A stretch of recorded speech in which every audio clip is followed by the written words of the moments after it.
चलिए अब बात करते हैं दूसरी जंग की। दुनिया में चल रही दो जंग के बीच विश्व युद्ध का आहट जो है वह सुनाई देने लगी है।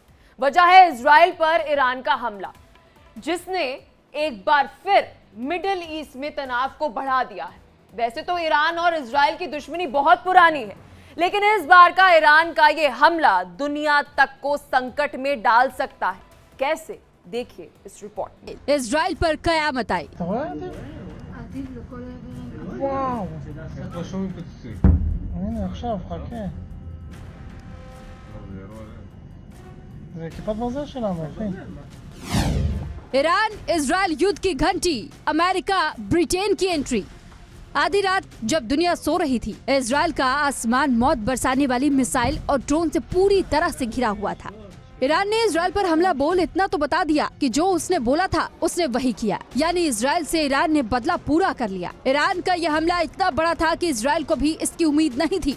ईरान ने पूरी तैयारी के साथ यह हमला बोला था। 150 ड्रोन अटैक इजराइल पर किए गए, तो बैलिस्टिक और क्रूज मिसाइल को भी ईरान ने इजराइल की ओर दाग दिया। हालांकि इजराइल भी ईरान की धमकी को लेकर तैयार था, और ऐसे में इजराइल के आयरन डोम डिफेंस सिस्टम ने ईरान के हमले को काफी हद तक नाकाम कर दिया। तो फाइटर जेट से भी ईरान को जवाब दिया गया। Iran has launched a direct attack from Iranian soil towards the state of Israel. We are closely monitoring Iranian killer drones that are en route to Israel sent by Iran. This is a severe and dangerous escalation. Our defensive and offensive capabilities are at the highest level of readiness ahead of this large-scale attack from Iran.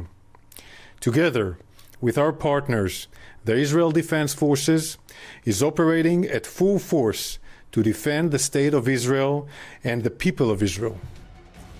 Israel पर Hamas के हमले के बाद से Iran Israel को target कर रहा था। हाँ, ये बात और थी कि ईरान अब तक खुलकर सामने नहीं आया था। तो हाल में इजराइल के एक अटैक के बाद से ईरान पूरी तरह से तिलमिलाया हुआ था। 1 अप्रैल को इजराइल ने सीरिया में ईरानी एम्बेसी के पास एयर स्ट्राइक की थी। इसमें ईरान के 2 टॉप आर्मी कमांडर समेत 13 लोग मारे गए थे। इसके बाद ईरान ने बदला लेने के लिए इजराइल पर अटैक करने की धमकी दी थी। ईरान और इजराइल के बीच इसके बाद से तनाव चरम पर था, तो ईरान ने तय कर लिया था कि वो इजराइल से बदला लेकर रहेगा। तो अब ईरान के हमले के बाद से गाजा में हमास और इजराइल के बीच चल रही जंग के बीच मिडिल ईस्ट में अब एक नया संकट खड़ा हो गया है। हालांकि अब ईरान इसी बात को जाहिर कर रहा है कि हमला पूरा हुआ और अब ये बात यही खत्म कर दी जाए, लेकिन इजराइल वो देश नहीं जो किसी भी हमले को चुपचाप झेल जाए। अब ऐसे में तय है कि इजराइल ईरान पर हमला बोलेगा, और वो भी प्रचंड। Iran-backed Hamas started this war on October 7th. Iran-backed Hezbollah expanded this war on October 8th. And since then, Iran-backed militias in Iraq and Syria and Iran-backed Houthis in Yemen have expanded this into a global conflict. Iran is the world's biggest state sponsor of terror. Its network of terror doesn't just threaten the people of Israel, Gaza, Lebanon, and Syria. The regime in Iran fuels the war in Ukraine and beyond. Iran will bear the consequences for choosing to escalate the situation any further. Israel एक ऐसा देश है जो चारों ओर से अपने दुश्मनों से घिरा हुआ है।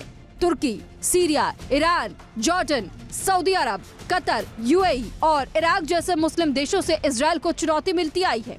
लेकिन ये इजराइल का ही दम था कि वो आज तक किसी भी अपने दुश्मन के सामने झुका नहीं। यही वजह है कि ईरान के इतने बड़े हमले के बाद भी इजराइल को ज्यादा नुकसान नहीं हुआ। ईरान ने 200 से ज्यादा ड्रोन और मिसाइलों के जरिए इजराइल पर हमले को अंजाम दिया, जिसमें कि ज्यादातर इजरायली एयरबेस में घुसने से पहले ही इंटरसेप्ट कर लिए गए। हालांकि इस हमले में इजराइल के दक्षिण हिस्से में मौजूद एक मिलिट्री बेस पर मामूली नुकसान हुआ है। इजराइल को अमेरिका और ब्रिटेन का भी पूरा साथ मिला हुआ है। अमेरिका और ब्रिटेन ने ईरान के ड्रोन को इजरायली सीमा क्षेत्र के बाहर ही मार गिराया था। 7 अक्टूबर का हमले के बाद से इजराइल लगातार अपने दुश्मनों को मुंह तोड़ जवाब देने में जुटा हुआ है। अब इसी में एक हमला ईरान पर भी था। इस हमले के बाद से ही इजराइल को पता था कि ईरान किसी भी पल उस पर हमला बोल सकता है। इजराइल भी अब ईरान पर हमले का जवाब देने की तैयारी में है, तो अमेरिका, ब्रिटेन और यूएन भी उसके साथ मजबूती के साथ खड़े दिखाई दे रहे हैं। तो जिस तरह की स्थिति फिलहाल दुनिया में चल रही है, उससे तो 3rd वर्ल्ड वॉर का खतरा तेजी से गहराता नजर आ रहा है। Bureau report, India daily live.